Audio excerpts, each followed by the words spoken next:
was a very, very, very short intro.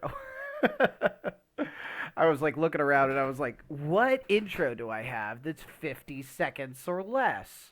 And I found An one. intro? Yeah. An intro. Oh, I need to move you back onto the picture screen. Otherwise, you are just going to be a black bar. Yay, black bar. Whoa. You'd think I'd know my own Twitch setup a little better. Uh, While I am absent, you can hear my voice. Not really. I'm just kidding. I was gonna say, people can hear you. you're Well, you're I know you're they can you're hear me, visible. but You're around. Welcome to Wednesdays. Your boy Scott and I are pretty tired today, so it's going to be a short one. And by short, I mean like an uh, hour. Um, uh, so that we can go caffeine. be people. Um, Life's been busy recently for me. I like try basically long and the short of it. Part of the reason I haven't been around a whole lot on Discord or like on Twitch or anything is because I've decided I don't like my not that I don't like my job because I do enjoy parts of my job. I do. It's good work. IT is interesting to me, but I've come to terms with the fact that it's really not something that I want to be doing for much longer, and I'd rather be in like human development or training or professional like development or something like that. So I've been working hard to get a portfolio together to like pitch to another department to potentially Try move. security work. I have no desire to go do security work. I like my daytime Nobody hours. does. I like being free to do stuff. And wow, you could stick to the security work. So I I'll be honest with you. Do I can I see myself there in the next like 10 years? No. I'll probably do something else. also, you're so tall. And I am not. So I don't know. I feel like that gives you when you're doing security work, there's a like imposing stature is a factor, and I am a thin white guy. I even fifth degree black belt or not, I don't look the part of somebody who in would. mall that could potentially kick everyone's ass. Yeah, okay. We'll call that. Sure. I just don't look like somebody who could fight. I don't. Like it doesn't. When you when you look at me, you're not like, oh yeah, that dude's got like 5 black belts. Blah blah blah blah blah. And a bit being somebody who's been immersed in that world for long enough, I know that appearances have a factor in sort of like diffusing situations like that. So no, I'll stay clear of the security work. Also, I don't know. I'm way too nice. and Makes I two of us. and I got into not that I was a rebellious kid, I really wasn't, but I just don't see myself if I found like a bunch of kids like breaking into a mall, I'd be like, yeah, been there. What's up? I don't know. Maybe that makes me the perfect security guard. But we're not here to talk about security, are we? We're here to talk about D&D. Yeah. D&D. Hello to Colin the Hollow. Hello to Theta, and hello to AK. For those who don't know what D&D is, Yeah, it's raise your Dungeons hands and if you Dragons. don't know what Dungeons and Dragons is. Perhaps you've heard of it. Little game. Little game. Um, been around for a couple decades.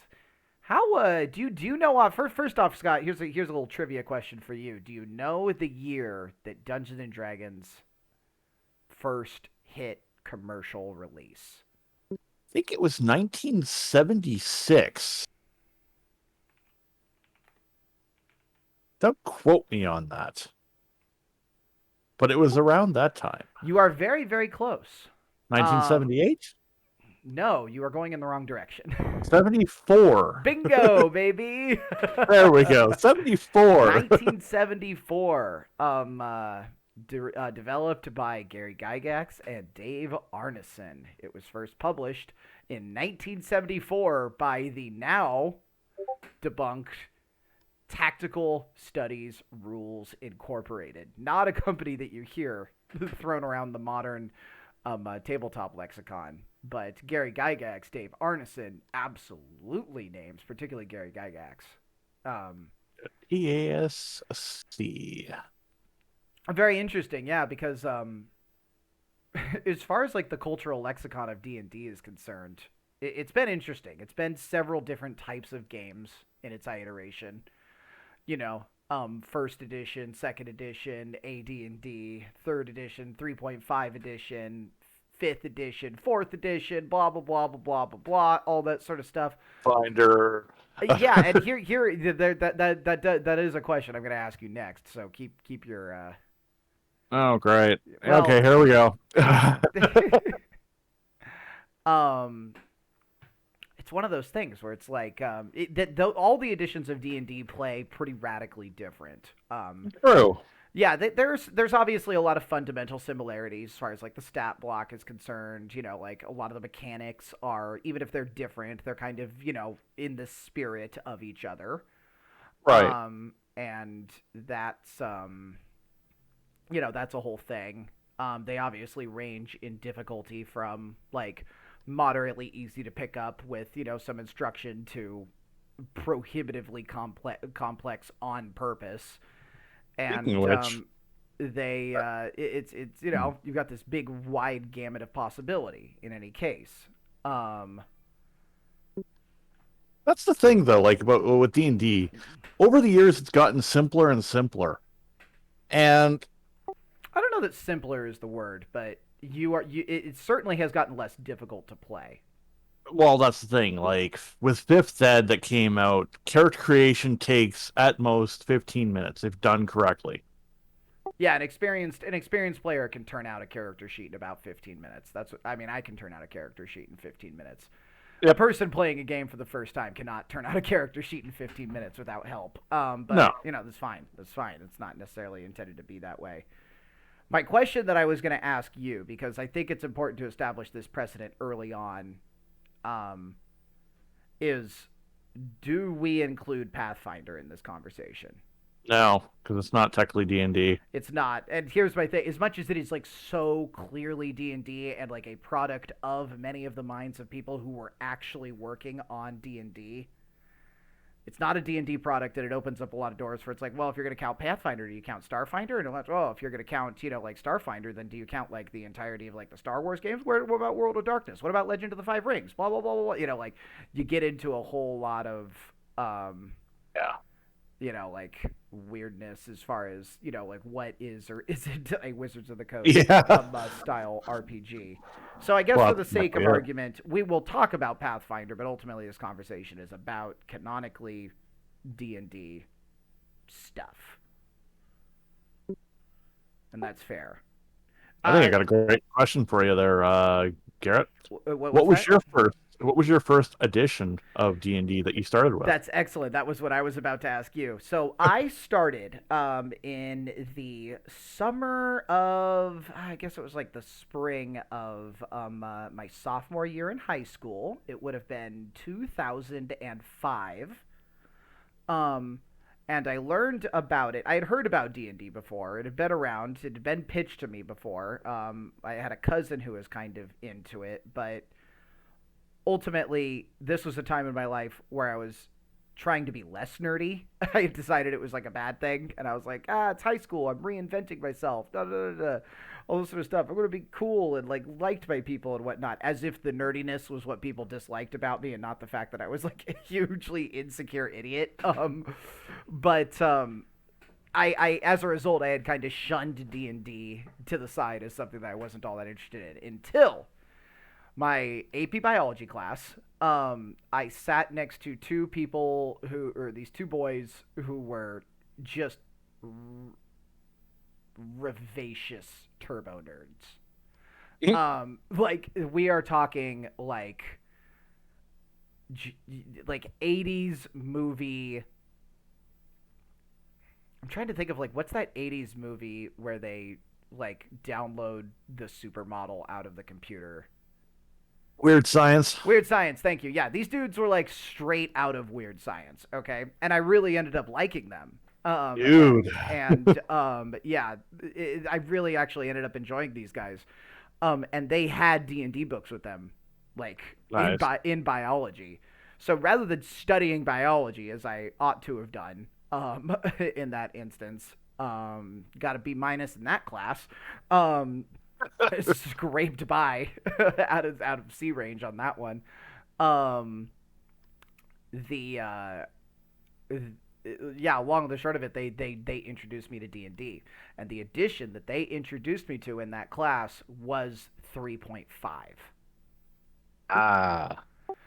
So that therein begins my journey with the D&D editions. I had heard of it before, and I was familiar with AD&D, Dungeons and Dragons. I was familiar with that, but just because that was kind of like the cultural touchstone, that like a lot of like the other turbo nerds spoke of. But yeah, mid 2005, I started playing 3.5 edition, and because I was the only one in my immediate actual friend group that really wanted to play D&D and all this sort of stuff, I was immediately thrust into the role of Dungeon Master. And one of the very, very, very first people to play with me was Corey Barton, who many of you will know from Poor Life of Rich. Rich Alvarez's current roommate, Corey, the bike guy. Him and I have been friends since early high school. And him and I were what we played the first time around and played through my first campaign. My siblings also played with me, and as a result, since then, most of my Dungeon Dragons experience in all editions has been DMing, probably about a 70-30 ratio. But okay, that's enough about me. Your turn. First edition. What's your journey with D&D? Well, it all started in grade 8, in 94, 96-ish range, because Yes, yes. I failed a year. And I met a guy by the name of Johan. I Typical. love I that know. that's a detail in this story. I Is know. Johan a more common name in Canada? I Or have no idea. okay, yeah, because it's I've not a never common seen name in America. neither here. Okay. But anyways, I when I got introduced to him, we he introduced me to D&D. And I played during lunchtime, during, off days, etc., periodically. And it was actually it's pronounced with a J, not a Y, but it's like Johan. Johan. Johan, yeah. It's probably pronounced with the Y sound, but Yeah. I'm being facetious. Oh, I know. The edition that I played is actually Advanced Dungeons and Dragons Second Ed. And it is one of the most well-known D&D editions because of the amount of source material it's had, and it is also the most infamous because of to hit armor class 0. And to hit armor class of 0 was basically the if your armor class was a negative, that was a good thing. So if I had an armor class of negative 18, good luck trying to hit me. Right. It was similar to what an armor class of 18 would be in the current Yeah, edition. Yeah. exactly. Yeah. It took dice. It took like it was a negative modifier for your enemy as opposed to a positive modifier for you. Right. That's the thing.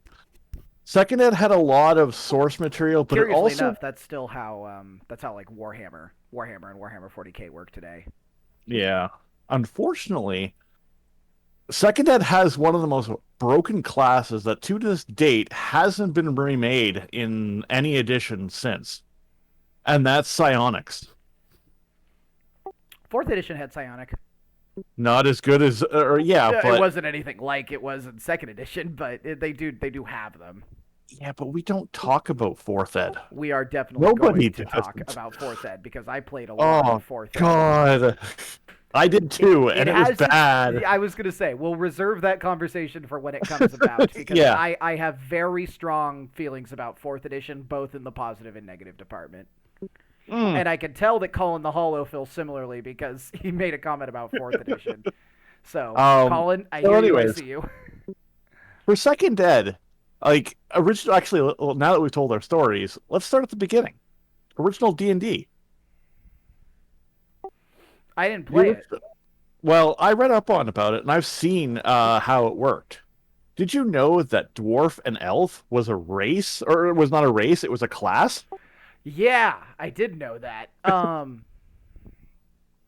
was gonna say we could go even further back than that and say that like D&D as a concept arose out of a even more esoteric hobby system that had existed a decade beforehand that was largely based on reenacting historic battles on tabletop. Things like Civil War and things like like medieval battles. People would build like accurate models to like, oh, okay, I want to enact out like the siege of a castle, be it something plausibly historic or like an actual siege that took place. And people began to sit down and figure out like, how do we make a game out of this where like I have control over like X amount of units and you have control over X amount of units, and I'm going to try to, use my guys to the best of my ability, and you're going to try to use your guys to the best of your ability. And so the tabletop war game was born, oftentimes entirely homebrew rules. Very, very little official support outside of like, your occasional book here and there. It was very, very popular amongst a very small group of people. Never really saw mainstay appeal. It wasn't until years and years later that it got parsed down by specifically Gary Gygax into a game where it was like there's a dungeon and everybody controls one character. And at that point, it wasn't even really theorized, or it really wasn't even supposed to be a thing where you like, I'm playing a character, I'm doing a role play, so much as it was like kind of a puzzly board game based on the idea of like, oh, you have like a fighter, a rogue, a wizard, and a cleric, and you guys just kind of have to get through this sort of thing. And then from that sort of framework, the very, very first editions of D&D arose, to my understanding. And then you can take it from there because that's the prehistory of D&D. And then guess what? I don't know much about D&D first edition, so you're up. Well, I don't know much about it either, but because I never played it. But my dad said that he played a little bit of the original edition. All I know is it was really interesting to play, and dwarf and elf being a class rather than a race was kind of very messed up, if you will. But Yeah, it in was all odd. honesty, It was limiting in the idea that yeah, like yeah, all dwarves were kind of like your hammer wielding brutes, and all elves were kind of your like bow wielding right. rangers type. Um, That's the Curiously enough. thing. When it went to Second Dead and Advanced Dungeons and Dragons, um, it started streamlining a lot more. You got a lot of races, Which is classes insane were very, considering you look at the yeah, second edition rule set and you would not describe it as a streamlined experience, but it objectively no, was in comparison to first edition. right. The amount of supplement and stuff that was released for it was insane. You had classes that had like totally flushed out. You had prestige classes where a class like a fighter could become like something like a cavalier or something or other, and that like it was very streamlined. Not only that, but all of a sudden the game got to exist out of the framework of just running a dungeon. There was persistence, there were multiple encounters, there were Yeah. campaigns, there were this and whatnot. And I do believe that existed to an extent in first edition, but now like AD&D, Mm-hmm. I think regardless of like all the weird idiosyncrasies associated with it, I think it's really fair to say that like Advanced Dungeons and Dragons Second Edition is really where D&D as we know it emerged. Right. The I game that you guys think of when you guys think of D&D, that's you're thinking of the framework that was established by AD&D, back in the 80s. right. When 3.0 came out, or third ed came out, they did away with the THACO, or to hit armor class of 0, and went with what we now know today as positive armor class is better, and your armor class is equal to your base armor class of 10 plus your dexterity modifier, Right. whatever It armor you wasn't have. just an armor determinant. It wasn't a negative stat. All of a sudden, it was something that Right. was kind of compounded, and survivability in combat became something that you could kind of strategize. You had Three, framework. yeah. 3.0 still had some very much a lot of clunkiness to it as it was a system that wasn't really flushed out fully. I was gonna When say 3.5, three was not popular. Most no, my impression is that when third edition came out, it kind of had a flash of popularity, and then most of the hardcore players were still playing Advanced Dungeons and Dragons. they went back to it. Yeah, they went back. But as you When said, 3.5 came out, it was 3.5 was I mean, the first real big peak in D&D's popularity was AD&D. That's when you started to see, all of a sudden it's being referenced in movies. right. That's what they're playing in. For any of you guys who have watched Stranger Things, they are playing second edition in Stranger Things. Yep. The Demogorgon, all that sort of stuff, all the rules that are being referenced rather faithfully in the TV show are second edition AD&D rules. And third Funnily edition enough, came I know how out. to run that still. Yeah, I have no clue. Again, I came I'll in tell at you this much. 3.5, which is where that is Yeah. that is another big takeoff point for the franchise, and it also sets Yeah. up one of the great schisms in D&D because it is the precursor to fourth ed. Um, Uh, so yeah, it's 3. a whole thing. 3.5 3.5 perfected the prestige class system that second ed started on, and that's what exploded its popularity. Was you got a lot of the classes from second ed becoming prestige classes, and it just made making your class, like the fighter, the rogue, the cleric, and all our stuff, more special and more refined, is why it made getting that point so exciting.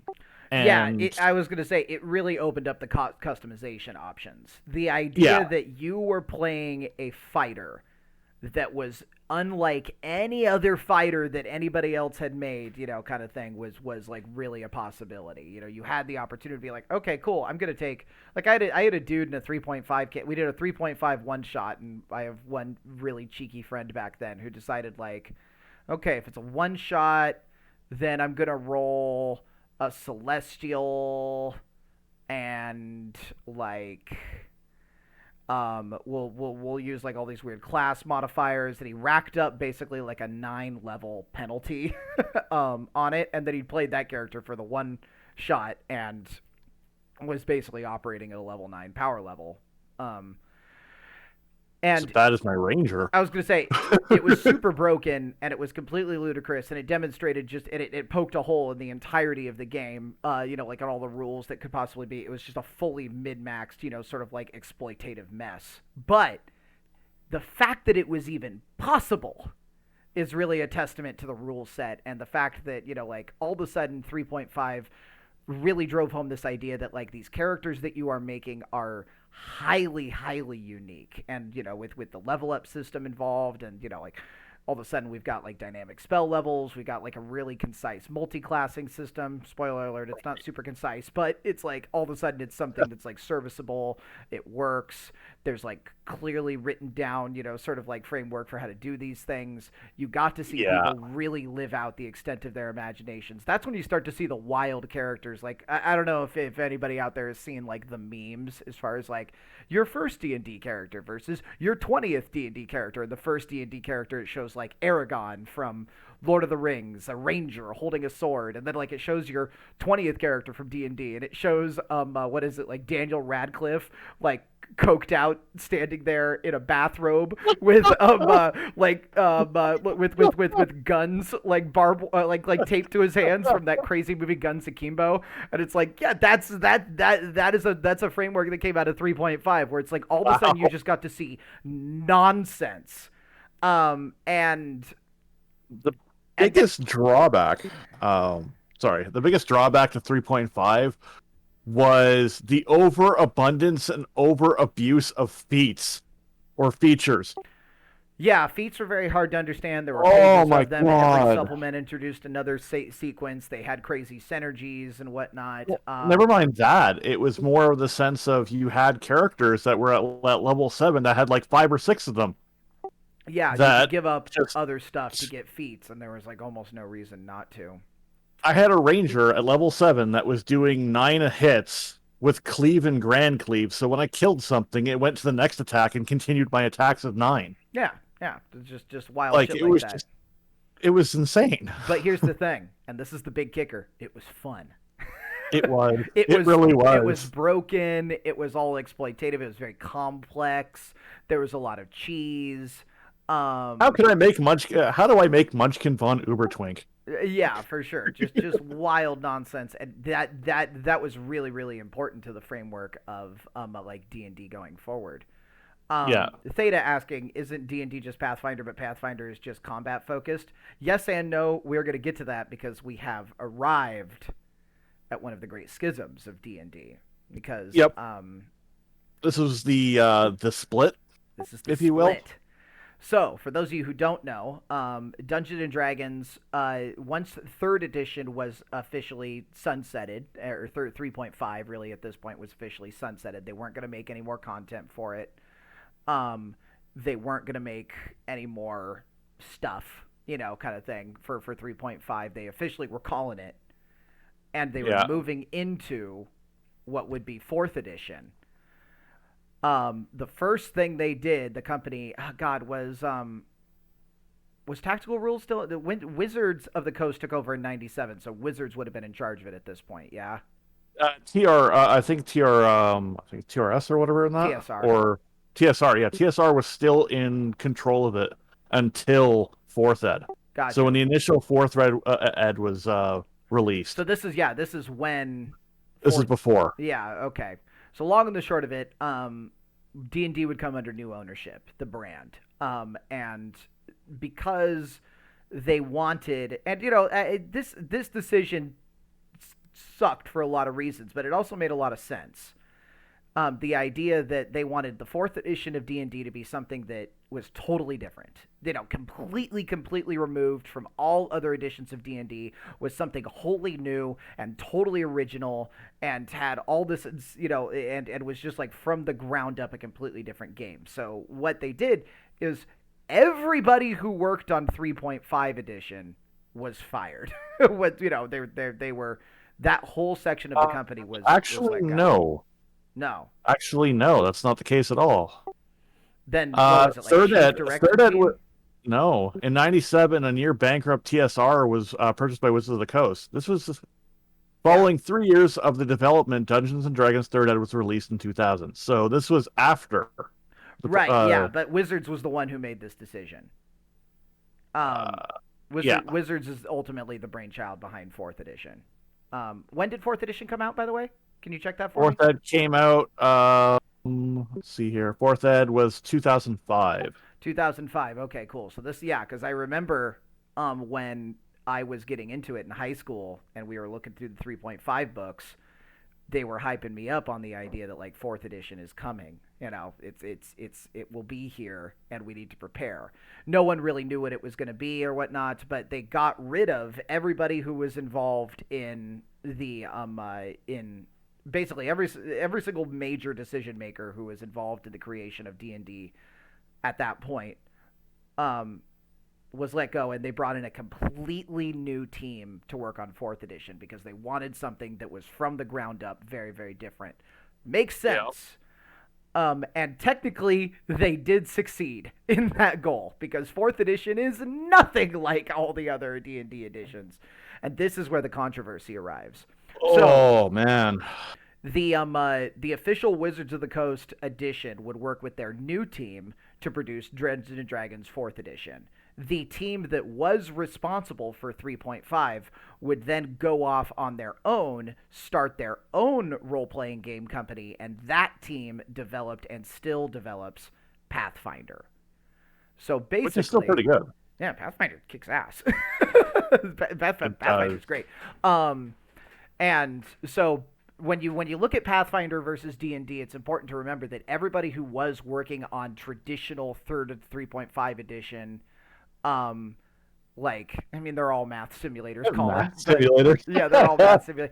I'll get into why I think what I think about 4th edition in a second, because it is very very good at a couple of things, and it is very very very odd at a few others. But yeah, long and the short of it is, all of the 3.5 team, everybody who was kind of like the brainchild behind D&D as we know it as like old school D&D, is now currently or has been working on Pathfinder. So if that's the experience that you're looking for in your D&D games, Pathfinder exists. In fact, Pathfinder 2.0 is out, and it's a very very good system, and I recommend you check it out. But we're not here to talk about Pathfinder. But it is important to know Yeah. that Pathfinder exists literally on a one-to-one basis, because every single person who had been working on D&D 3.5 edition was let go from Wizards and went to go start their own edition that was very much in the spirit of 3.5. Right. Wizards went straight into 4th edition, and they went hard into 4th editions. We got a lot of 4th edition content, for D&D. Some of the best, most, like, beautiful books you've seen, flushed out versions of campaigns, new original campaigns, old campaigns. We got all kinds of wild stuff. But fundamentally, the system was really, really, really, really different. For me, and I'll let you rant on it, Dkaelynd. For me, because I know it's gonna get negative, so I want to end. I want to give 4th edition one win before I cut you loose. I think 4th edition was very clearly 4th edition was very focused on miniatures and the grid and like what's going on the table, because for a few reasons. One, Wizards of the Coast was really hoping to like make a line of minis and sell them and all that sort of stuff. But they really wanted to create a combat game that took the miniatures and the grid and like all the stuff that you do on the table, and really create that as a very very very finite, now essential part of the game. And I think they succeeded in creating maybe the best grid combat game that has ever been developed as far as the tabletop system is concerned. I think it's maybe the best as far as like, if you want a really cool, tactical focused, grid based combat game, 4th edition rules, if that's what you're looking for. If you are looking for anything that resembles Dungeons and Dragons, or anything that prioritizes role playing, or anything that has like cool mechanics for like social encounters or whatnot, that ultimately fundamentally was not a focus of the edition. And also, it deviated quite hardly from the idea that D&D is something you could play in your mind's eye if you wanted to. The D&D, editions prior and editions current, as many of you know with 5th edition, you can play it without any paper at all. You can play it on Discord. In fact, we played it on our Discord, a couple of years ago, and then I think Dkaelyn's running a game right now. And if there was no grid, every edition but 4th edition holds up. You can play it without it. 4th edition, you need a grid. You need to see it. You need to plan everything out. Everything is measured and all that sort of stuff. And they were left with a very, very, very cool game that ultimately just didn't really sit as a D&D game. That's my thought on 4th edition. What do you think, Scott? Well, to be fair, if I want to play a miniatures game of like role playing and such, I'll go back to the 80s game Hero Quest, which was, I was going to say Hero Clicks, too. Hero Clicks kicks ass. Hero Clicks was also another one, too. But if I want to play a miniatures game, those are the two I would go to. And I probably think they're 10 times better than what 4th Ed was. Now, the reason why I say that, though, is because the system that they had for 4th Ed, while it was good and focused on the miniature aspect, my biggest problem is the class setups and the balancing of the monsters versus the classes or the players. And the biggest issue was when Wizards of the Coast introduced the game night or game day events where you could go down to your local game store and you could play D&D 4th ed, where all your stats would be online, the whole 9 yards, etc., etc. But there was one fatal flaw to this system. You couldn't punish players for acting dumb. So if, say, for example, a player decides to team up with the enemy, you can't punish them. So they would ruin the encounter for I mean, you. this is a very nuanced criticism that really just resides within their game night Oh, sort of thing. I know, but I'm just getting some of the stuff out of the way. But going back to the actual class I was wise, going to say it paints a larger picture of the idea that Wizards maybe was a bit off mark in general with this right? idea. I think they had this big commercial vision for 4th edition that but they didn't really have a rule set that supported what they were trying to do. So it felt that this whole time frame in D&D's history feels very forced, I think. Yeah. It feels Well, it feels like they're trying to do. They're like, look at our 4th edition is so cool. There's all this sort of stuff, and it's like I don't know that we wanted any of this. well, the downside about it is, though, on that is in all of the iterations of D&D, we always knew that at level 1, characters are just starting out. You have your setup thing for, like, you got the fighter or the paladin, who usually represented the tank. You had the ranger, the cleric, and the druid, who usually represented some of the healers, and then you got all the other support classes and spellcasters, etc. When 4th ed came out, they had a class called Sword Mage. At level 1, if you did it correctly, you had more armor class at level 1 than a fighter or a paladin in full plate, which made It is no also sense. worth mentioning just in general that a level 1 character in 4th edition is roughly equivalent to a 5th level character in 5th edition. Right, Just but even generally speaking. still, And then beyond that sort of just generalization, you had kit classes that had just absolutely bonkers synergies. Even yeah, above and beyond that. And yeah, they kind of ditched the, like the initial framework and they moved into this territory of like you're looking at burners versus controllers, and you were building towards these like original battlefield roles that just weren't consistent with kind of what people expected. Again, I think they're cool and they're valid, but it was a very, very, very large deviation from like what people knew a paladin to be, or what people knew a rogue to be, or a right. mage, and all of a sudden, what does that even mean anymore? Well, that's exactly it. Like, the classes were very all over the place and a mess in 4th ed rather than streamlined. And it was very confusing because you would play a fighter and you're looking at everything that the fighter can do, and you're like, but a ranger can do the same thing. Or a paladin can do the same thing as a fighter. Like, what's the point of the fighter now? You know? And that was the problem that I noticed with the classes. Is everybody could overlap other character or classes. There was no uniqueness really to them. I think my big problem with 4th edition was that it was 100% on the players and the DM to flush out any kind of role play.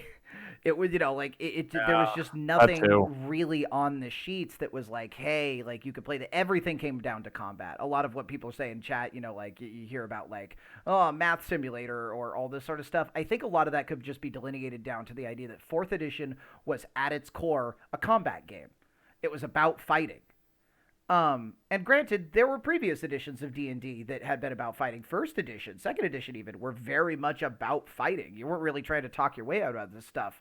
But for a whole decade, we had third edition. We had 3.5 edition, who had introduced this rich, sort of miasma of content that was very dedicated around the idea that, like, oh, all of a sudden you're a character in a world, and interacting with this world and, sort of like existing as a person within it can, like, offer you some really cool things. And then, boom, we went right back to where things were, where it's like, this is a combat game about exploring dungeons and solving trap puzzles, and if you want to be, like cool and unique, then cool, that's on you. Work that out with your DM. Yeah. Um, Um, Now diving into like 5th ed now. Fifth Ed, in my opinion, has taken the best elements of Second Ed, 3.5, and Fourth Ed, slammed it together, and created a system that is streamlined to be fun, adventurous, full of role play. You can use miniatures, and the class and everything is so streamlined. It's a almost like a almost flawless system. I love fifth edition, and do you remember your first game of fifth edition that you Yes, played? Do you remember? Because I awesome. remember.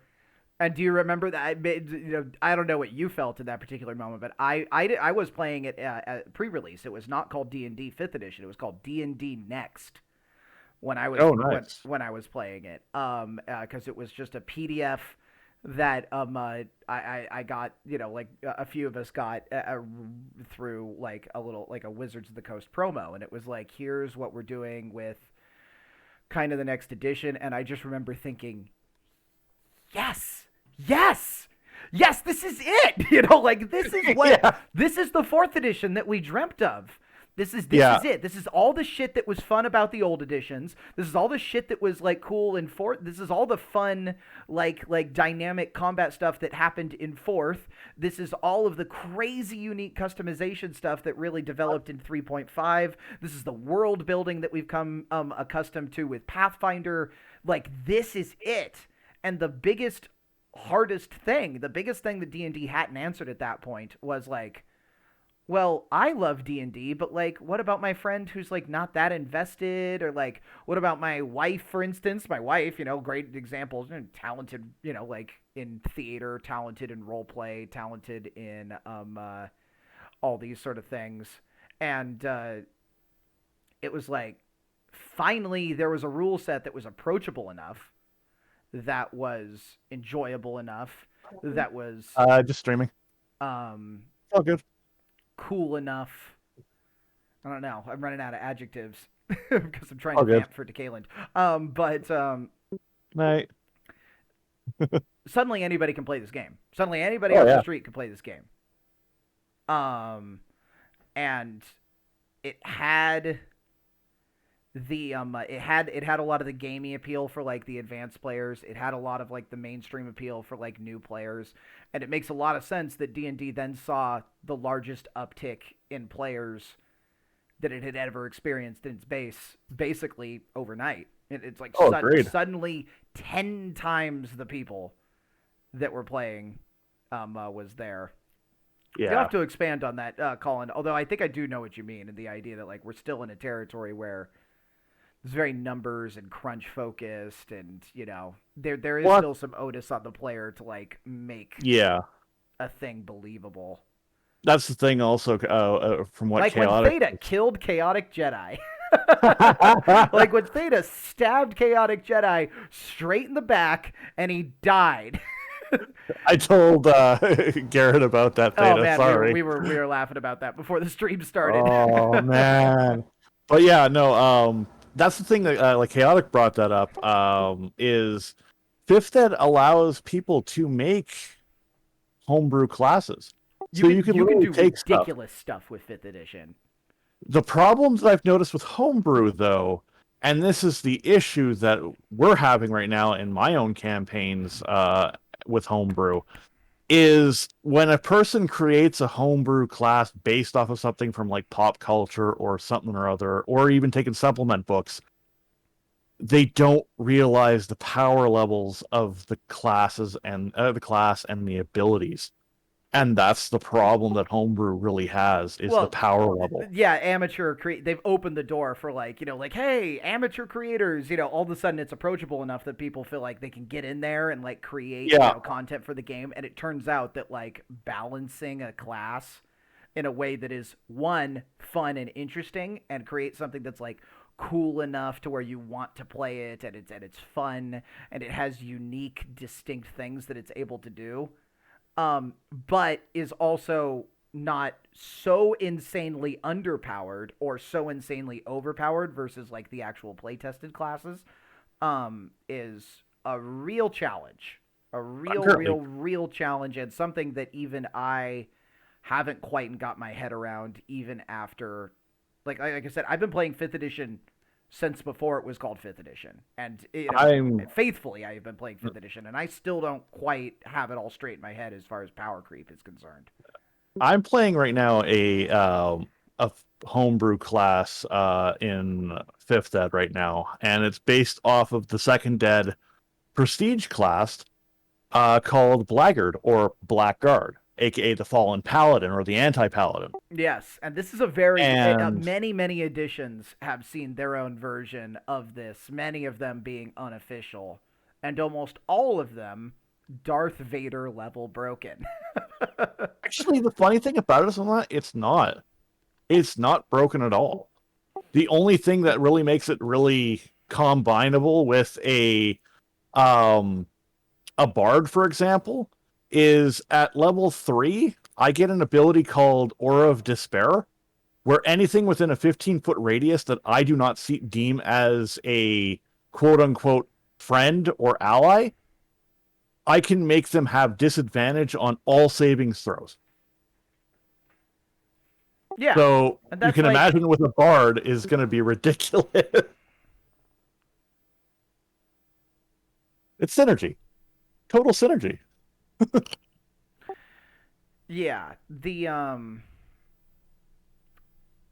that's a fun thing. That's a fun mechanic. Yeah. Well, that's exactly it. It's like it drives my DM up the wall because when the two of us work together, everything that the bard's doing, like vicious mockery, is at advantage, and the enemy that he's doing it on is constantly at disadvantage. So, or vicious mockery is just going Yeah, constantly it's a succeed, twofold succeed, swing. succeed. Yeah, you are giving yourself the benefit of double dice rolls, and you're giving yourself the better end of 2d20 rolls, and you're giving your opponent the negative end of 2d20 rolls. It's Yep. literally like a logarithmic swing against them. It's like a 4 times power creep. So, Well, what I'm um, doing right now with my blackguard, he's level 5 right now. The next 3 levels, I'm going into fighter because I want the archetype of cavalier for mounted combat. So you can imagine an evil character with mounted combat that gives disadvantage, or that I get all advantage on attacks against somebody who's not paying attention to me. So if I'm not its prime target as a tank, if you will, and it's focused on something else, I get I get like a bonus on my attack and yeah, punishes those. Like it's dirty. it is dirty, and I will say D&D has never really I think had like an amazing system for mounted or vehicle combat. They work. The systems out there work. They're but um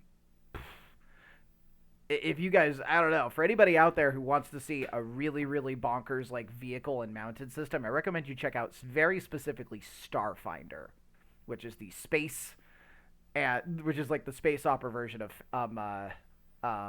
Pathfinder. For starters, absolutely bonkers system, so delightful, so cool. How they brought like magic and technology together in like a cool way that feels distinct, and they also have some of the best vehicle rules out there. But man, all this put together, you really just get down to this idea that's like, fuck, fifth edition's really good. Yeah. D&D is in a great place these days. I mean, there's no arguing that. It's seeing unprecedented levels of commercial success. It has its player base now. It's not just that it's bigger than it's ever been. It's that it's so much bigger and just eclipses, like the group of people that have played D&D in the past. The margin by which people are playing D&D today, like as far as like a percentage of the overall population is concerned, is is insane. And furthermore, you see older people playing. People who, played the game when they were younger and find fifth edition, to be, compatible with, their AD&D knowledge, etc. You're seeing young people play. The streamlined rules mean that younger children can play and enjoy games pretty thoroughly. I played a game of Dungeons and Dragons with a group of third graders at one point. Third graders. That's insane. That's so cool. and the the math is like fairly easy to digest. It's a system that's very very cool to learn. And oh look, joining us in chat, one of the best D&D players and DMs that I know, Vladimirovich himself. Vladimirovich played or had us took us through a very cool fourth edition campaign that I still think about from time to time. That was set in like a fantasy World War I setting. Um, it was like fantasy World War I with Cthulhu. And it was That's scary. oh, it was so sick. It was kind of like there was this big war. It was set in like the fantasy universe had kind of come and gone and come and gone, and then it kind of settled into like a modern Europe sort of situation. Then their equivalent of World War I broke out. They had magic, but they also had machine guns, and like the intensity of death and like Damn. ruin that sort of like came across that land like started to kind of like rile up some dark forces, so much so that like certain major Axis and Allies powers were like trying to exploit them, and ended up kind of like Stranger Things esque, tearing some holes in reality and whatnot, and some dark shit poured through.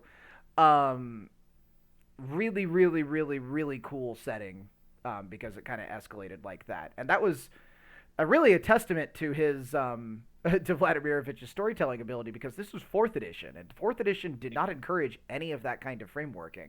Fifth edition, in another way, does. If you want to play a character in fifth edition that doesn't fight and never fights and is not good at fighting, you can do that. It's totally fine. Yep.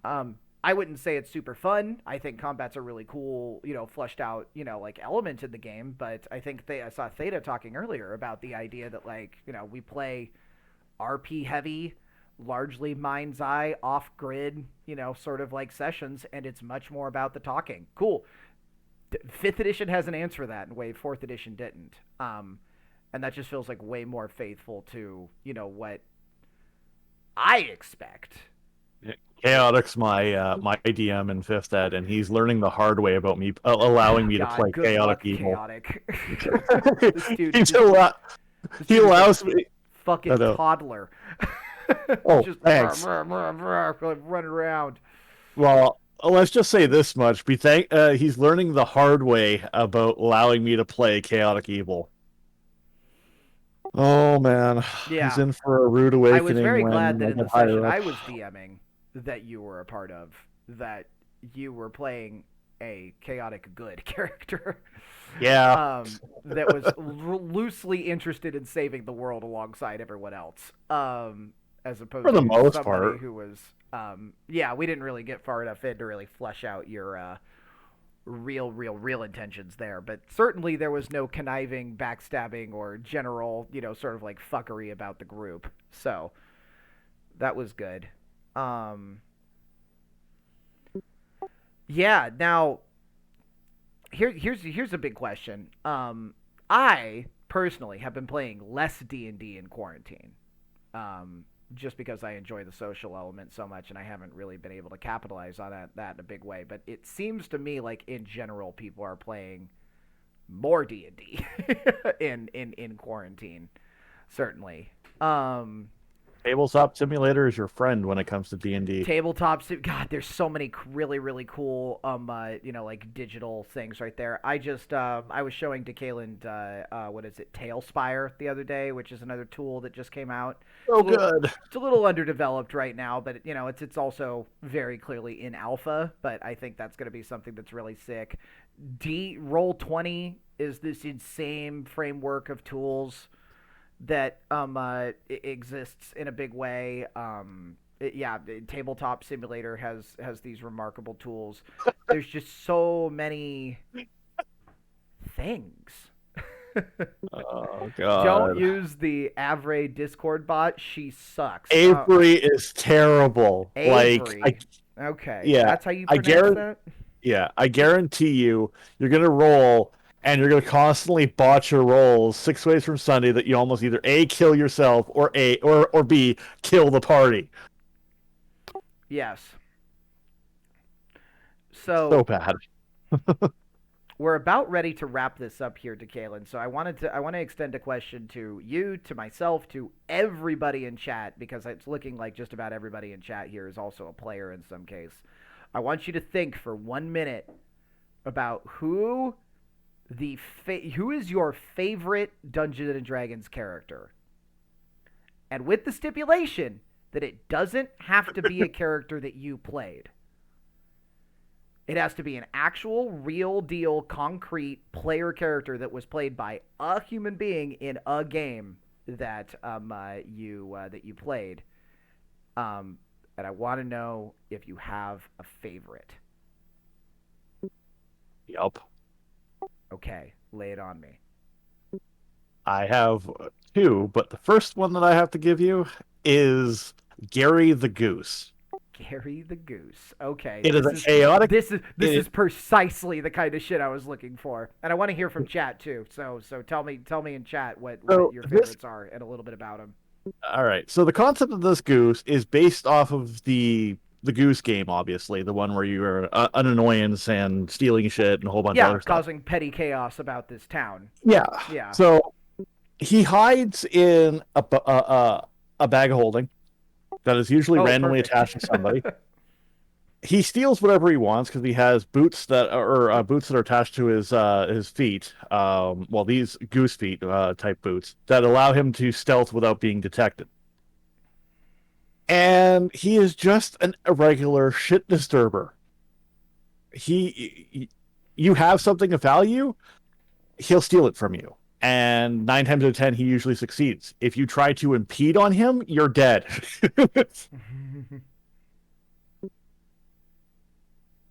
Yeah. The second character I would have to say is my personal one, which I'm playing in Chaotix. His name is Alexander Nightraven, which I based off of usually my handle in most games. But he is my chaotic evil blackguard.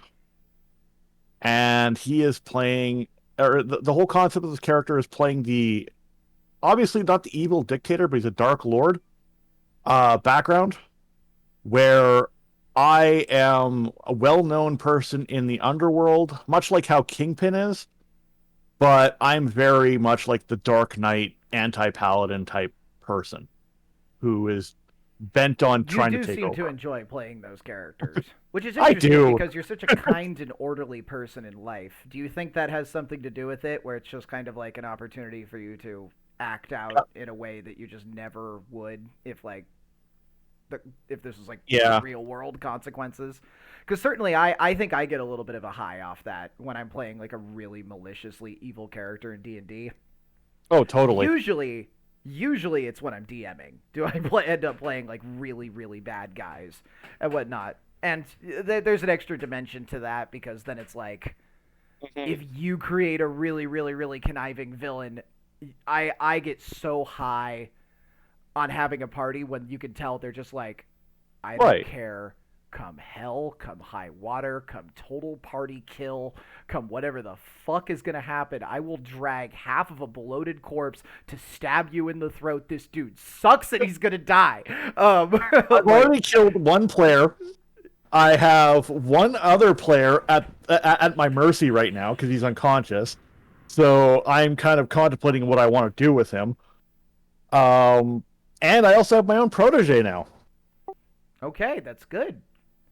I think my favorite character that I ever played in D&D, and then I'll go through chat and read everybody else's here. But I think my favorite character, it's a toss-up. I really do still think about, this is my honorable mention, is Tadim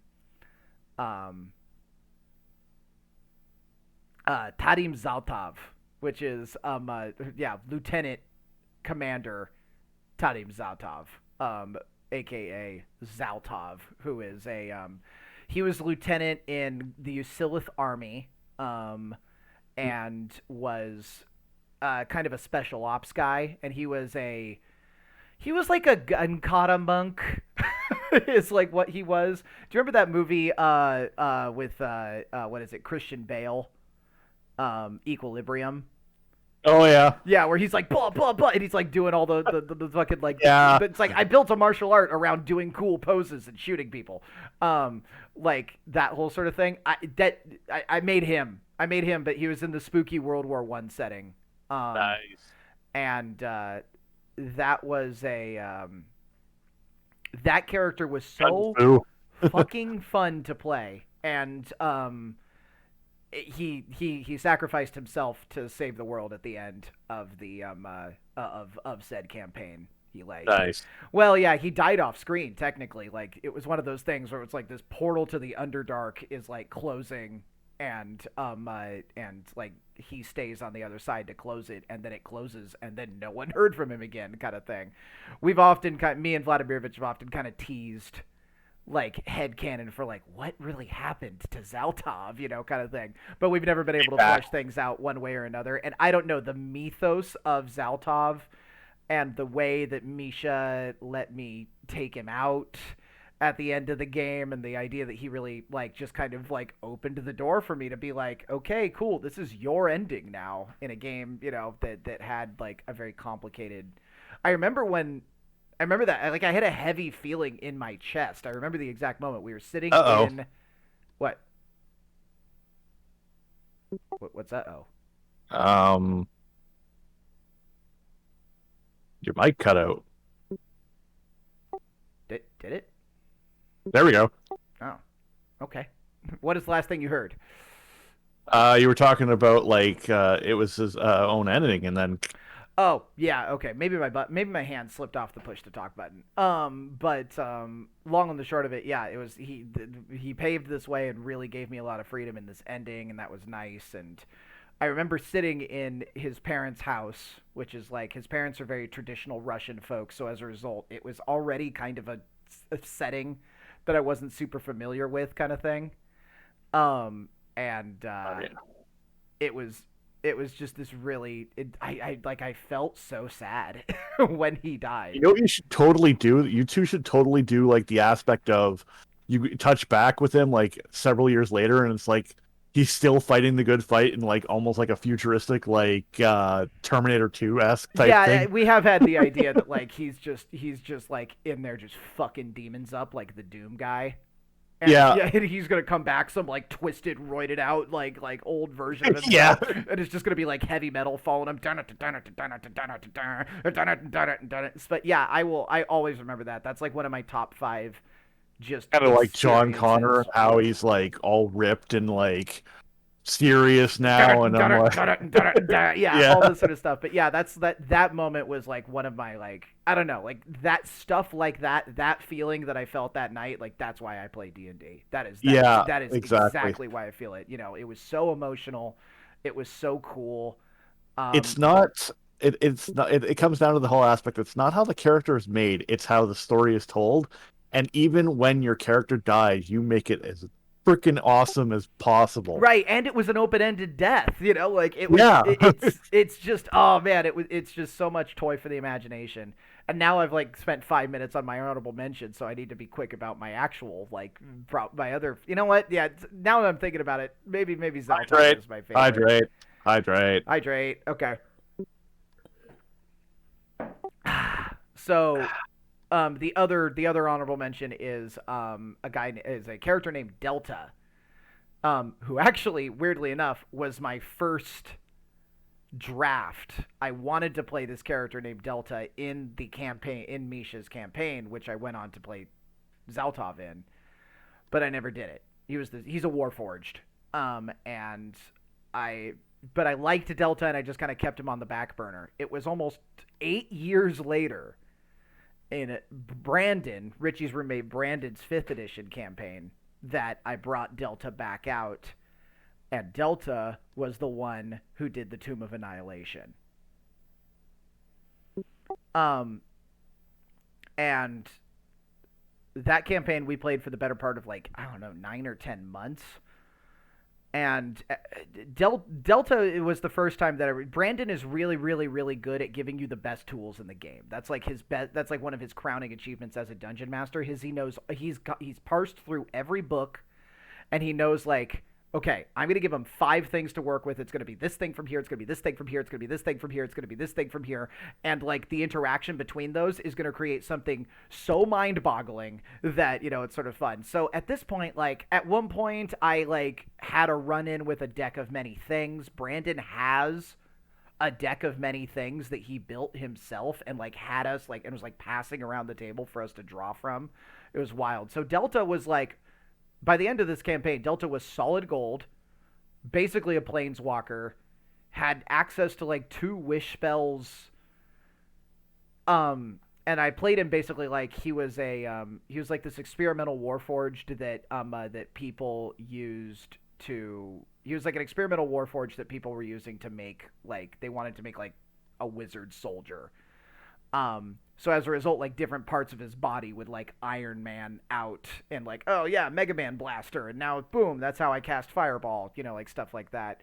So thematically, he was really cool. And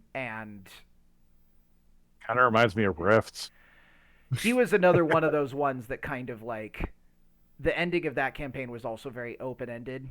And he kind of like strode off in the sunset to go fight a really, really, to go potentially fight a losing battle against, some interdimensional horror. And the possibilities of that just kind of live on in my memory. Epic ending. All right, so we've gushed about enough about ours. Let's take a look at some of like what the other people have said. Vladimirovich says Eden, who is played by his friend Boogie, Boogie. I forget exactly how she, like the inflection on that. But I think I know that character, and I think he talks about it later. The most true to the setting of Eclipse Phase that you ever had the pleasure of challenging. Yeah, that's pretty good. Are you familiar with the Eclipse Phase? D&D? Not really. No. Eclipse Phase is not D&D, but it's a transhumanist future that kind of talks a lot about the idea that like you're an intelligence and your intelligence can be uploaded to like different bodies and what ask Vladimirovich about it sometime. It is truly a mind-boggling system that really deals with the impermanence of death in a world where you can just back up your consciousness to a server. But then there's other terrifying things that can happen that rob you of your humanity and are fates worse than death and all and like the real harsh truth of immortality in the digital age. So really good there, and I know Vladimirovich loves it because it's just straight bleak. It's a bleak setting. Nothing good happens in Eclipse Phase. Dark settings are always fun, though. Oh god, it's so bleak, and it's like it's not like Curse of Strahd bleak, where it's like, haha, I'm a charismatic vampire, yeah, kind of thing. But this world is very dark, haha, like that whole. No, it is like full blown, like nothing good happens here. Everybody is just clinging to life. Everything is scary. Everything will kill you. Yeah, that's the thing about Curse of Strahd. That module and that setting, the entire thing is basically Van Helsing from 2004 meets Castlevania in a D&D setting. Curse of Strahd's a good fucking setting. It's really good. People, if you haven't played Curse of Strahd, do that. But it's really difficult, and it's up there with Tomb of Annihilation. It is, yeah. So, it's definitely one of the more unforgiving settings. So if you think yourself hot shit, you should play through Curse of Strahd. Get yourself a good DM who can do a good vampire. And, blah, blah, blah. So don't get me. Get someone else. I personally suggest Brandon Glazer if it's within your lexicon. Dkaelynd would probably be a good a DM for that setting as well. But good setting. My personal favorite is Eberron. I'll save that for another night. Yeah. Colin was saying that he played a dwarf fighter that was deathly fearful of magic. Thinks he picked up an object that would give him a wish and instantly tossed it across the room. That is funny. I love when people those quirks are great. Yeah, I love it when people play characters with really, really strong and inconvenient quirks. That shows dedication to the game, in my idea. If you bring a character to the table where it's like something like this, where it's like, I play a dwarf fighter, and he can't stand magic in a world full of magic, and where magic is a solution to a whole bunch of problems, and like, it's very easy to like, the biggest power creep and like the power plays in the game. You're deliberately hamstringing yourself because you want to make an interesting character, and so many of the time, so much of the time do I see that like really pay off in a big way. Yeah, the dark twist is he goes out of his way and kills any magic user he comes across, just out of sheer spite. Oh, the party has magic users, Yeah. and for some strange reason they die in their sleep.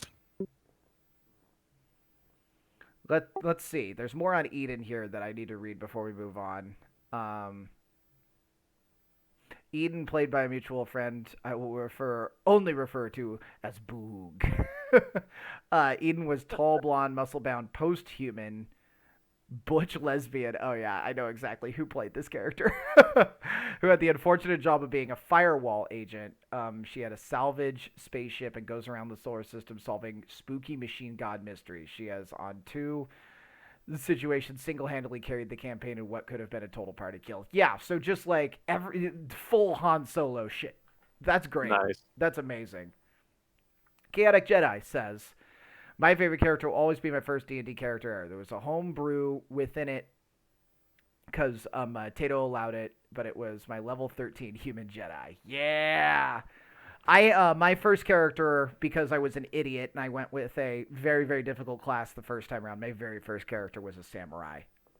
Ooh, And yeah, that's a hard class to play. yeah, I wasn't particularly good at it and I didn't accomplish much, but I tried to be very Jedi like as well. So I think Chaotic Jedi and I were on the same brainwave there. So that's all good. Um, Currently, the best character I've seen be run would be Tato's Tiefling Bard Willow. Who's Tato for context? Dkaelynd. Tato is a player in both my game and in one of Chaotix games that we play in. Willow is actually my Blackguard's cohort and a party mate that I actually have a mutual understanding with. Mr. And Shmee. it's not so much Mr. Shmee. She can actually hold her own, but we're a very fearsome duo.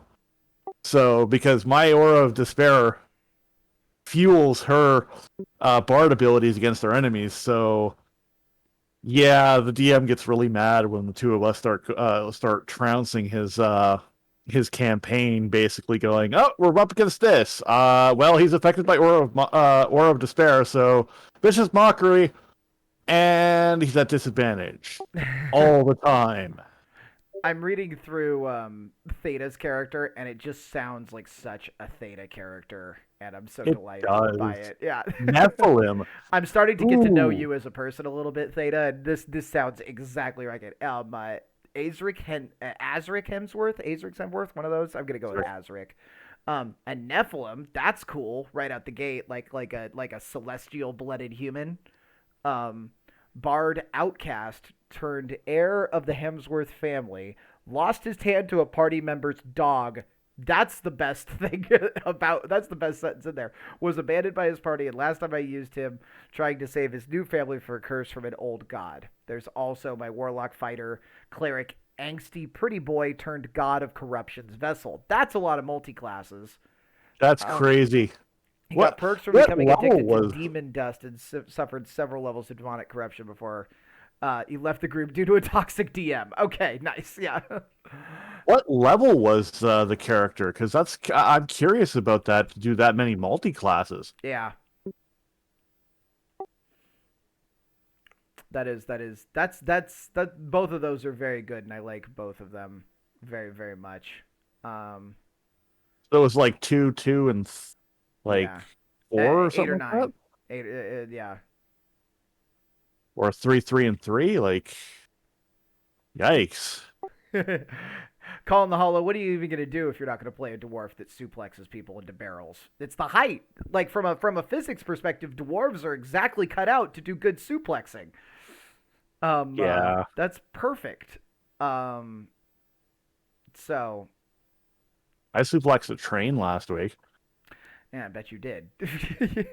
Fucking power gamer. Wow. Well, no, it was in Final Fantasy VI. I suplexed a train, and then killed it with a phoenix down, Excellent. one after the other. Yeah, all this is really quite good, and it makes me want to play again. I'm hopefully going to be playing a game with Fiery Pup soon. Last time for this. Um, oh, you spamming your fifth No, edition campaign thing? well, yeah, and the co-op night because I want to get more people involved because I have a table that can fit up to 8 people. Yeah, bros, come join us. For D&D night. Well, I say us, I really mean him. You He's should join us too sometime. you're right. Saturdays are very bad for me, but not We can make unilaterally. it. We can make Not it work. always. Like no, like that's what I'm saying. Like I'm not like when I set up the co-op night, like for everybody. It's not that don't want you guys to join. It's just a day that you can.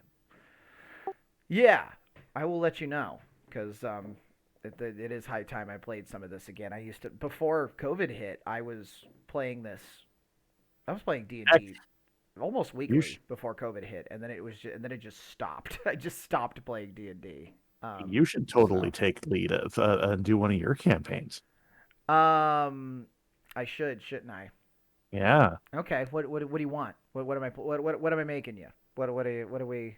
anything you want. AK just Okay. Okay. the train suplex. I'm gonna watch this clip real quick. It's so funny. Of course, AK's got a clip. What guy? What Uh, do you think it's gonna take to get AK to play? I don't know.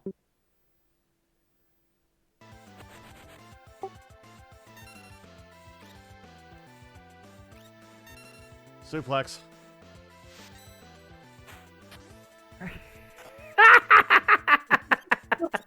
Suplex the train. And then death by Phoenix down. Phoenix down. I can't bribe AK with snacks, Vladimir, man. She lives like 3,000 miles away from me. 3,000's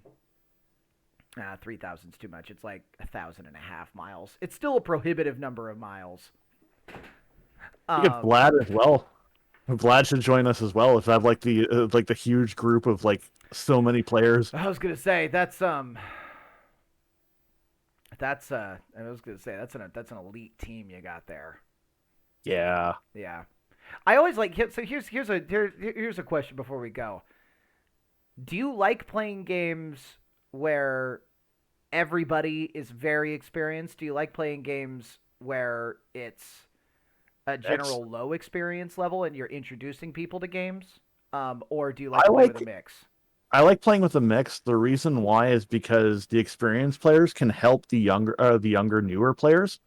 And this Right. way, if like say for example, I'm DMing, and I'm sitting at a table with a few experienced players and one newbie player, if you will, who's never played a day in her life, he or she could literally look at them and go, "Hey, I need help," and they can go, Right. "Okay," and it doesn't defeat the purpose of interrupting the story. It's all linear and fluid.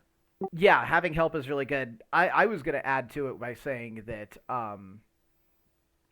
I find that new players will take creative risks that experienced players will not. Mm. Um, because they're not stuck in the numbers, you know? Yeah, They have no sense of it. They're just like, fuck it, I jump. Like and everyone's like, "Oh no!" And that creates role play, kind of thing. That creates that creates a lot of forward momentum or sometimes backwards momentum. It creates problems to solve. It livens up the world in a big way. And then yeah, having experienced players to kind of pull back on it and actually like get through. It means that you can throw the fun stuff at the party, like right. the tasty monsters, the big puzzles or whatnot, and you've got at least a few people to be like, okay, everybody hold the fuck up, like we gotta assess the situation here. This dude's gonna murder us and all this sort of stuff. But then for those situations where you're in town and much later on, like new players are not afraid.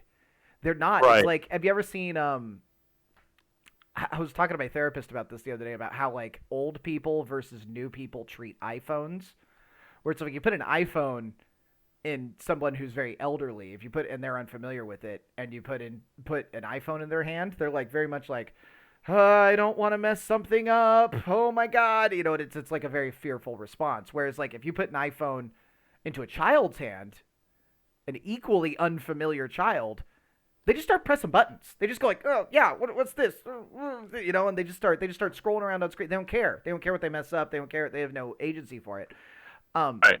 Much in that same way, experienced players versus inexperienced players, they just play with the iPhone. They just do stuff. Right. So, um, and that. What do we? Okay, let's check up on chat and then we'll call it.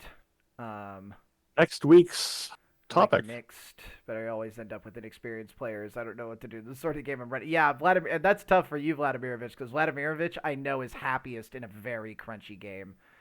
Vladimirovich tried for a long time to get me particularly into Eclipse phase, and it was just I just didn't want to make the leap into a new system, and then I finally did, and I was like, oh, what do you know? This is really nice, kind of thing. But Vladimirovich is just willing and able to read and to research and to dive into these things in a big way that a lot of other people aren't. It's a big part of what makes him a good DM, but he is always working with people who are inadvertently much less experienced than he is. Um, Theta, since I became so experienced, and amazed by D&D. I learned most of the classes by 6 months in. I was called the lore keeper or whatever, which is the bloodline in my college group. That's nice, yeah. I mean, it's always great when the spark strikes you and you're like Yep. there. Theta had somebody who would test games with them. That's excellent. Theta, you should play Bloodborne. I will say that. Oh yeah, You should Bloodborne play would be Bloodborne. amazing. Bloodborne is fucking cool, dude. It's such a good video game. Um, yeah, Calling the Hollow.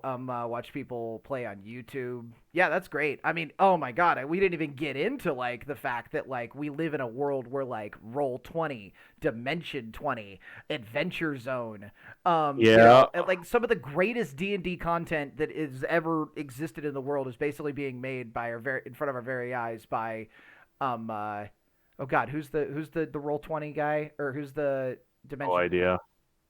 Matt Mercer. Matt Mercer. It's high noon. That guy. We've got Matt Mercer. We've got Griffin McElroy, and we've got Brennan Lee Mulligan. Okay, and they are leading a freight train of storytelling that is nigh unstoppable. So, I mean, there's so much good content. You don't even need to play anymore to experience really gut-wrenching campaigns. Oh man, I just thought of an idea that would be epic.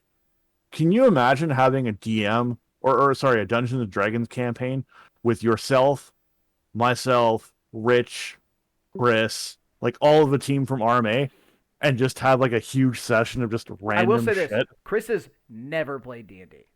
Seriously? Never. I asked him about it the other day because I was like, D&D is probably going to start becoming a thing. Like, you've played, right? And he was like, I've literally never played D&D once in my life.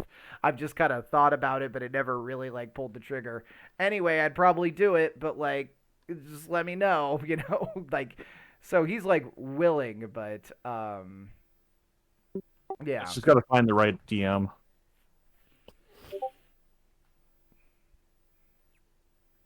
God, Brennan, like now I'm like going through the catalog of like Critical Role and Oh man, having Brandon DMing and then all of us like playing under him. Brandon is such That a would good be a DM, it would baller. make your head spin. That would be a baller D&D campaign. Brandon at one point was running a game full of 10-year plus experienced dungeon masters, and he just puts us on our ass. He understands the game in a way that like I just we don't. He's so good. And it's not that we're bad. It's just that he's on some different shit. Now I definitely need to play under him. Oh yeah, it's so much fun. It's a real treat to play under Brandon. I will say this. The last time I played D&D, Rich Alvarez was the DM. How'd that go? It's great. Richie plays very much on rails though. He kind of has his story and he wants to tell it to you, and he's not super interested in you deviating from that all that much. But the stories, granted, are very interesting. It's like he writes them like his content. I will say this now. It's great, but that's boring. Well, yeah, you kind of have to. My first campaign with Rich was a little off-putting because I wanted to go off the rails, but my second game, the one I played more recently, I kind of designed a character a little bit more with it, sticking within his framework. and I had a much better time. So that's just kind of about knowing your group a little bit. Um, That's the thing. Like, a good DM is when they can start a campaign and wing it. And they don't even need a module or anything like that. See, They just that's where I'm wing at. it. I think I'm really good at like the whole open form thing. I think I really, really excel at the whole like, like you come in, but they take a left and I've got something ready for them there. Yeah. Brandon is the only person that I've been able to see who takes a linear narrative. He wants to tell a story. He lets you do whatever you want. You literally do whatever you want, and then he tells his story anyway. Like it's like he just Guilty as charged. he just gets it done. At the end of the day, like you're doing all the cool shit that he wants to. You're doing all the cool shit you want to. I don't know. I don't get it. I don't know how he does it. But it happens. You should tell. I should tell you some stories later on when we're off stream about my campaign that I run with Chaotic and that. Not on the Saturday stream, but on my Tuesday stream or Tuesday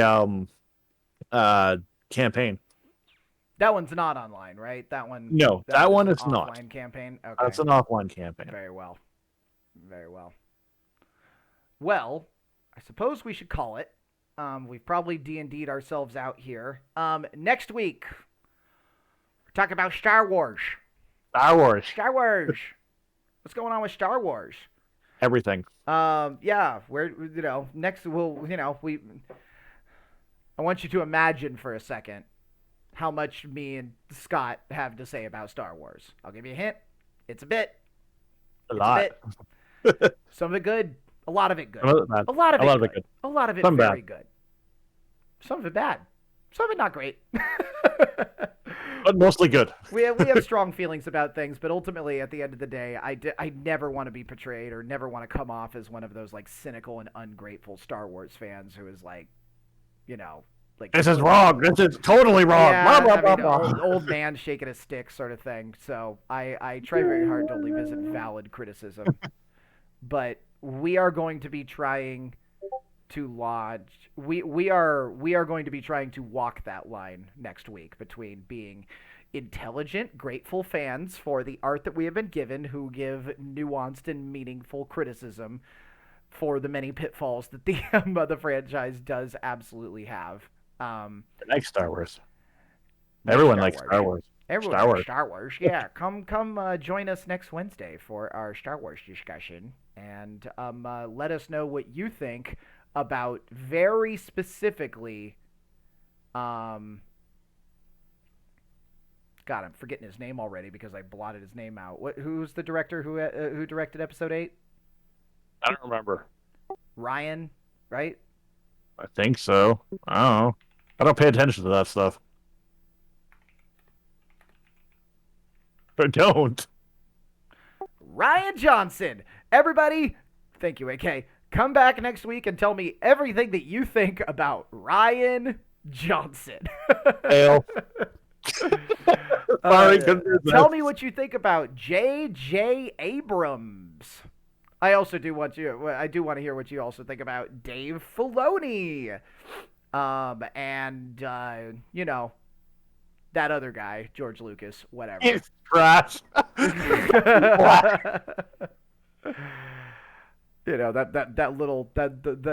that guy. What's his name? George Lucas. Oh, Seda, you're crossing a line that I don't want to go into because. But what if Doctor Who is the superior sci-fi legacy? You know what? It is a very apples to oranges situation because at the end of the day, Doctor Who is not trying to be Star Wars. It's not even trying to be anything close to the same thing that Star Wars is. It's its own thing, and I'm not gonna lie, but I'm with Data on this one. I like Doctor Who more. I will say this: there is something very interesting about Doctor Who that is a very big similarity to Star Wars, and the idea that I feel like to be a Doctor Who fan and to be a Star Wars fan, you've been through very similar tribulations with your franchise. And the idea that, Star Wars is this very old, storied, from the mid 20th century, sort of story that has been evolving over time, seen a lot of different changes in creative direction, seen a lot of adaptations to new and diverse content. Everybody has their favorite sort of chapter in that book. And today you have this very long and colorful history of storytelling, which is marred by some some low times. Um, We've really, got a really, fight really going has on some right high now. highs, and yeah, it just has all the marks of like a really long legacy series. And then guess what? Star Wars, same thing. It's been going for a long time, been passed through a lot of hands. Hey, There's be thankful we're not doing the three Titans. sure. Star Trek, Star Wars, and Doctor Who. We're not doing that fight. We're We're not not dealing doing with that that. fight. I mean, I No. don't know. I don't even know why people try to compare those three shows. Those are three extraordinarily distinct shows trying to tell three extraordinarily distinct stories. Um, but I don't know. Maybe that's the reason to do it, Dkaelynd. I don't know. People like controversy, right? Those are three shows that I'm Oh, familiar with. Those are three shows I feel educated on talking about. I will say that I've watched Star Trek the least of the three. I've watched them all equally. I watched a lot of Doctor Who, mostly because when I was dating Fiery Pup, that's all we did. I have all of it. um, Fiery Pup loved Doctor Who for a long time and still does to an extent. But yeah, I mean, we were following 10th Doctor and 11th Doctor on like a day to day, minute to minute basis during that time. And Question, just before we even stop this, yeah. is that your only experience with Doctor Who? It was for a long time. It was 10 and 11, and then Zachariah, who you also know from this chat, came back and brought me into the older stuff and made me watch like Ninth Doctor. And then we all kind of got together and blasted through some of 12th, and I haven't really seen too much of Fem Doctor yet. Nubian, gotcha. You haven't seen any of the older stuff yet. I've seen I have seen none of it in continuity. I've seen isolated episodes. I have seen at least one episode of every single Doctor. I will say that. I have Okay. seen at least Okay. one episode from every single Doctor because I felt like at one point we felt like that was important for me to establish that benchmark. Have I watched? Data, we'll talk more about that later. Yeah. That's a topic I want to bring up. That's a topic that I want to bring up in 2 weeks' time. We're going to talk Doctor Who next in 2 weeks. I like chaotic Jedi's use of the proper noun dork man. Dorkman. He himself did Ryan versus Dorkman. uh, Die in this pillar. 13 equals bad. I don't I know. didn't watch a lot of 13. I didn't watch a lot of 13. I feel like 13 started strong, but then I stopped watching Doctor Who. So That's a different topic. We're getting off topic now. yeah, I know. And, We're gonna and talk. this, We're gonna talk about at least Star Wars next week, and we'll see if we have the energy to get hyped up for like a big Clash of the Titans sort of scenario. yup. Um, I don't even know what we're. I don't even know if I have opinions on who would win that fight. I'm not trying to pick a winner, but it may be worthwhile to. I just feel like that'd be such a storied question. Holy crap. Now I'm intimidated by it. Okay, Star Wars next week. That's a promise. We'll see you then. Thanks for tuning in, y'all. And what's going on tomorrow? Same as always, part 3 of Final Fantasy VI. Final Fantasy VI, good video game. Tune in tomorrow for Final Fantasy VI, and then Saturday we're gonna see some Dungeons and Dragons. Dungeons and Dragons, we're going to nerd it Dungeons up. and Dragons, yes. We're totally nerded up, and we're going to like roll dice. We will continue our subscriber campaign of Dungeons and Dragons on Saturday, and then hopefully I will stream again when if the what is it when the Kingsblade hype dissipates a little bit and the fundraising streams stop. I just want to stay out of Matt's way so you can have the best possible chance. But we will figure out who solve or we will solve the murder to end all or the crime to end all crimes in Paradise Killer. It will happen. But that is all for now, y'all. For those who are wondering about George, I do apologize. technical difficulties on his end. He'll be back though. Oh Soon yeah, enough. George's computer fucking bricked. Yeah, it's that's why dead. George. So yeah, his computer is completely bricked. It's dead. So I think it's good that we were able to infuse some Star Wars into this week, because we have been devoid of our usual Star Wars content via George the Jedi, and yeah, our boy. But our boy does need a working computer in order to do anything at all. And right now, I'm not even sure it turns on. So That's not good. he's working on that, and you will see him soon. But until Ben, then, yeah. stay tuned for our regular scheduling programming. Thank you very much for joining us this evening. It's later for some than others. Always appreciate you guys sticking around. Take care, and I will talk to you next week.